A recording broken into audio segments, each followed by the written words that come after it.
Адский босс. Анимационный сериал-ситком про бесов из компании наемных убийц AMP. Является официальным спин-оффом на Отель Хазбин, который до сих пор так и не вышел в релиз, и на выходе достаточно сильно понравился зрителям.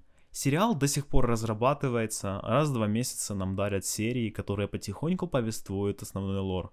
Но все ли так хорошо, как кажется на первый взгляд? Сильно ли отличаются первые серии от последних? И может сериал вообще обречен? Меня зовут Рейни, давайте попробуем с этим разобраться.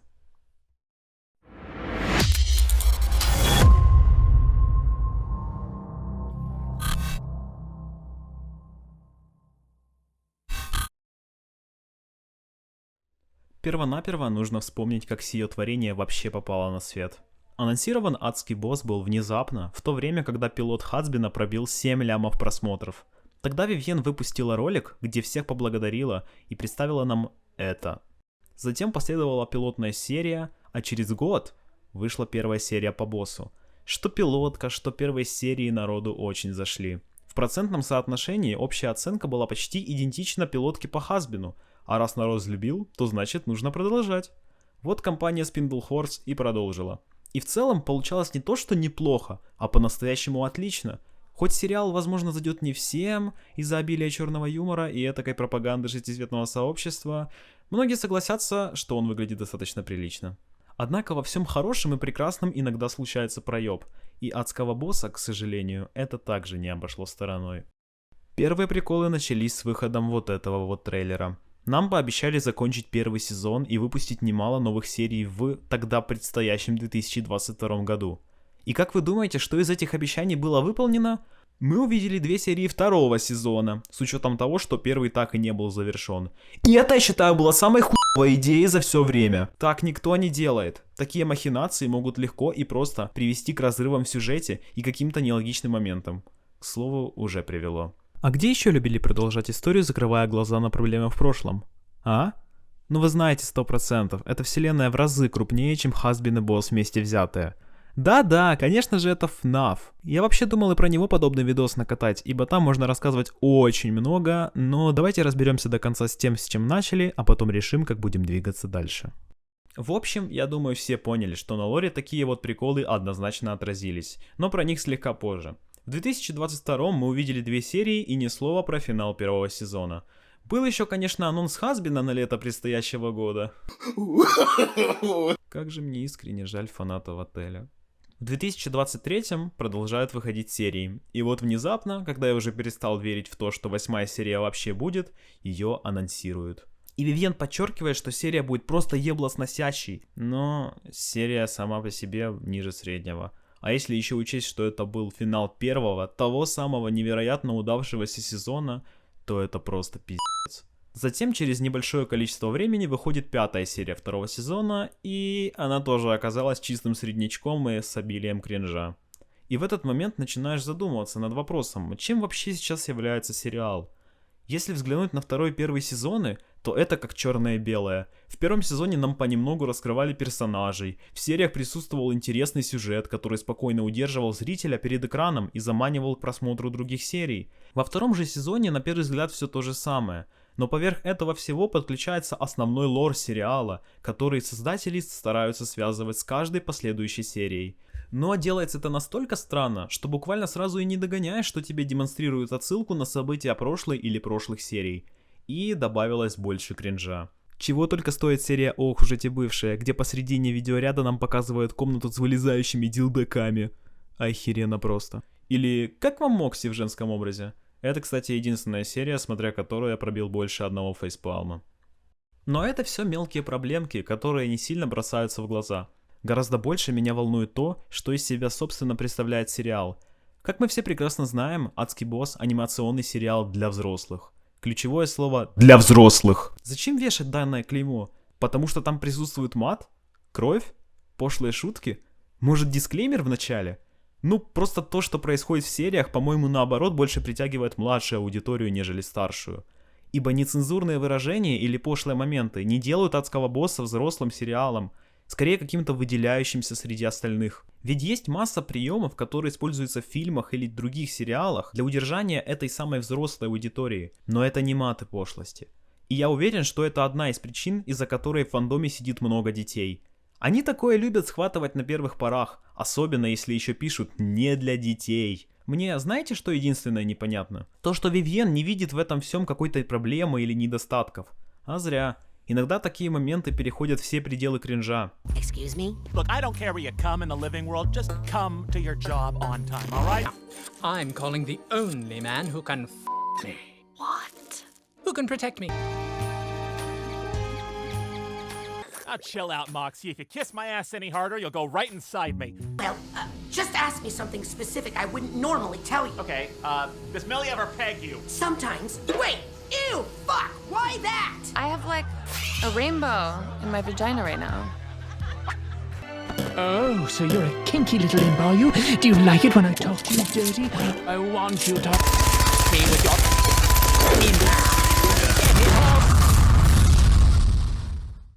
Даже добавлять ничего не хочется. Это пиздец. Кстати, кто-нибудь помнит основную идею сериала? А? Команда EMP — наемные убийцы. И сюжет серии должен, если не полностью, то хотя бы наполовину крутиться вокруг этой затеи. В первом сезоне так оно и было. Блиц и команда отправлялись на землю, чтобы грохнуть тех, кого просят. Конечно же, не бесплатно. А что мы видим во втором сезоне? Какая основная идея там? Да, многие уже догадались. Отношения Блица и Столоса. Шиперы, ваш выход! Причем и отношениями это вряд ли назвать можно. Блицу максимально похер, что там и как со Столосом. Тут не надо даже всматриваться, чтобы это понять. И при всем при этом Спиндлхорс напоминает нам про этот роман чуть ли не в каждой серии второго сезона. Мне одному казалось, что еще в пилоте это было показано как шутка или что-то вроде этого, просто чтобы подогреть интерес. Но как показывает время, в последующих сериях это не шутка, а история этих двоих.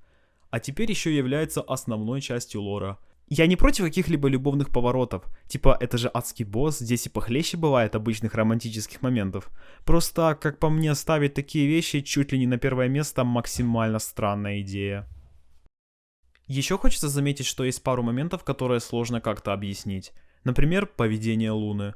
Как мы знаем, ее отношение к остальным зачастую либо нейтральное, либо негативное. Но где-то внутри она любит Блица, и это хорошо показано в серии «Искатели правды», где она готова просто разорвать на клочья тех, кто собирается навредить ее команде и в частности Блицу. Это говорит, что хоть она зачастую и не справляется со своими обязанностями, но постоять за себя, ребят, может.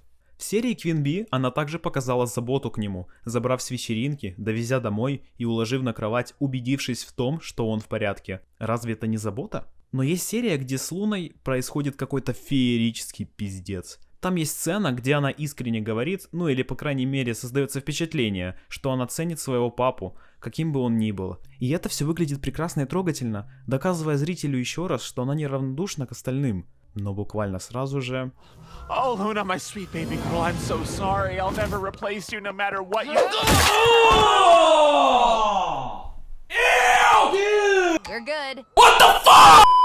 Охуенная любовь. Просто 100 из 10. Вивьен, превосходно. Ты сломала нам и без того нераскрытого персонажа. Аплодисменты в студию. Подобное поведение можно попытаться объяснить либо тем, что у Луны была крайне тяжелая большая часть жизни, что мы, кстати, точно утверждать не можем. По одному моменту сложно судить. Либо она ебаная на голову. Ну или ее решили не прописывать. Почему такое может быть, расскажу чуть позже. Фанаты также задавали вопросы по этому поводу, на что Вивьен ответила: «Мне искренне жаль, что не удалось выпустить серии в правильном порядке». Что, блять? Якобы ее поведение объясняется тем, что ее кто-то предал или обидел. Ну, ждем серию с подробным объяснением тогда. А как вам такой случай? Столос без труда отыскал своего любовника в рандомной точке мира на Земле, но при этом не смог найти свою родную дочь. Отец года просто! Или то, что супермафиози Кримзона облапошила рандомная акула, просто рассказав небылицы, что у него немеренное богатство и много всего остального. Ох уж эти мафиози. А что насчет того, что у Луны все время меняется местонахождение ее пирсинга? Ну ладно, ты уже доебы. Вплетать тупизм мирных на Земле я сюда не буду, как многие любят это делать, так как вижу в этом просто высмеивание людей, и в рамках адского босса это вполне себе работает. Короче, в сериале подобные приколы есть, и объяснить их крайне сложно. А теперь я хочу высказаться, что меня лично тревожит в адском боссе и на что я также устал закрывать глаза. Луна. Да, именно она. а точнее ее роль в сериале. Как мы все знаем, Луна приемная дочь Блица. В его команде она вроде как должна выполнять работу секретаря. И может, она не шарится по всем вызовам и прочим мероприятиям, но одну из главных ролей ей зачем-то выдали, и к EMP отношение также имеет. Ее взлюбили еще с самого начала, если не участники фандома, то хотя бы художники Rule 34. Контента наклепали больше, чем с Рокси из 9-го ФНАФа. Популярна девочка, ничего не скажешь. Хотя мы все также знаем, что Луна это персонаж фан-сервиса, и был добавлен, чтобы слегка прибавлять интерес у смотрящих. Просто, я представляю себе это именно так. Так, короче, сериал про бесов, который убивает людей на заказ. Раз бес, два бес, три бес, один из них босс. Так, трое как-то маловато, надо кого-то еще. Давайте добавим в фуре персонажа, который по росту будет выше всех их вместе взятых. Ну а чё, пушистики же нравятся людям? Вот она им и будет. Короче, раз уж она находится среди главной четверки, значит и внимание ей в сериях должны уделять. Правильно? Правильно. А если это еще и персонаж фан-сервиса, то значит и в сериях Луна должна отыгрывать определенные роли вместе с остальными. Логично? Логично. Но что если я вам скажу, что за 2 сезона экранного времени у нее набралось меньше получаса? Меньше, получаса! Она не то что редко появляется в мультике, она просто молчит. Молчит, еще с 3-й серии. Я не понимаю, для чего это все делается. Зачем придумывать персонажа, связывать его с главными лицами, вставлять буквально на пару кадров за всю серию, а потом и вовсе отрубать дар речи? Что за хуйня? Вы, наверное, спросите, почему я так бомблю с этой темы? Потому что Луна это мой любимый перс. Я же уже говорил, что пушистики нравятся людям. И видеть каждую серию ее как какого-то фонового второстепенного персонажа, как-то очень странно, что ли. Я понимаю, что она никогда не занимала какую-то главную позицию в лоре, но тот факт, что ей дали роль не какого-то промежуточного персонажа, это факт. И, конечно же, этим вопросом задавался не один я, мол, что за херня, почему Луна так анактивит в сериях? А в тот момент как раз таки был конфликт между Эрикой Линдбек и челами, которые скопировали ее голос с помощью искусственного интеллекта. Ситуация, конечно, максимально странная, но все равно, я считаю, неправильным было пытаться монетизировать на этом контент, особенно на достаточно неперестойных каверах, после того, как сама Эрика попросила этого не делать. Ладно, вернемся к теме. Когда Эрика покинула соцсети, в интернете и в частности в Твиттере был настоящий переполох. Соответственно, множество людей, в том числе и я, думали, что теперь Луна, как и сотни других персонажей из других вселенных, потеряли актера озвучки, а значит и озвучивать теперь их некому. Но Вивьен попыталась нас успокоить, сказав, что озвучка серии Адского босса, которая сейчас в релизе, делалась еще 2-3 года назад. И что все идет по плану, все так и было запланировано. Угу, хорошо. И почти сразу Вивьен отвечает на вопрос, почему Луна просто молчит в последних сериях. А ответ достаточно прост. 2 года назад, когда у компании еще не было достаточно денег на все планы, они решили сохранять бюджет. То есть экономить на различных вещах, в том числе и на Луне. Создавать фан-сервис персонажа, ставить его среди главных лиц сериала, вводить в основной лор и потом просто экономить. Вы что, дебилы? Вы что, ебанутые, что ли? Как вообще можно было до этого додуматься? Типа, это выглядело как-то так? Бля, у нас не хватает средств на все наши планы, надо что-то с этим делать. А давайте сэкономим на фан-сервисе. Просто будем показывать ее по 15 секунд в каждой серии, напоминая, что такой персонаж существует. И все. Заодно и бюджет сохраним. Да и фанаты по-любому же схавают. Это так нелепо, что ли, и максимально странно. У меня даже слов на эту тему нет, я просто в ахуе. Но несмотря на вот такие повороты, Вивьен обещала нам серию, которая будет посвящена именно Луне, и которая должна раскрыть персонажа. Но, во-первых, исходя из названий серии 2-го сезона, эта обещалка выйдет еще не скоро. Но, во-вторых, не особо верю я в обещание уже. Но во что хочется верить, так это в то, что за следующие 7 серий из нее вытянут хотя бы одно слово. А если отбросить рофлы, то реально хочется, чтобы эта четверка снова ездила на задания, получала 1000 приключений себе на жопу, и все это с интересным сюжетом и экшеном. Ну и, конечно, хотелось, чтобы персонажей больше раскрывали, а не демонстрировали нам тех, кто понемногу начинает мозолить глаза. И я уверен, что подобное желание сидит не у одного меня. А значит, если будем больше об этом говорить, то больше будет шансов на то, что проблемы не будут проигнорированы. А пока я заканчиваю монтировать этот видос, хотелось бы услышать ваше мнение в комментариях касательно увиденного. И пока мы ждем новостей и других мероприятий от Vivien, будем просто наблюдать за тем, что выходит, делать выводы, строить теории и догадки о том, что будет дальше. Подводя окончательный итог, можно ответить на вопрос: обречен ли адский босс?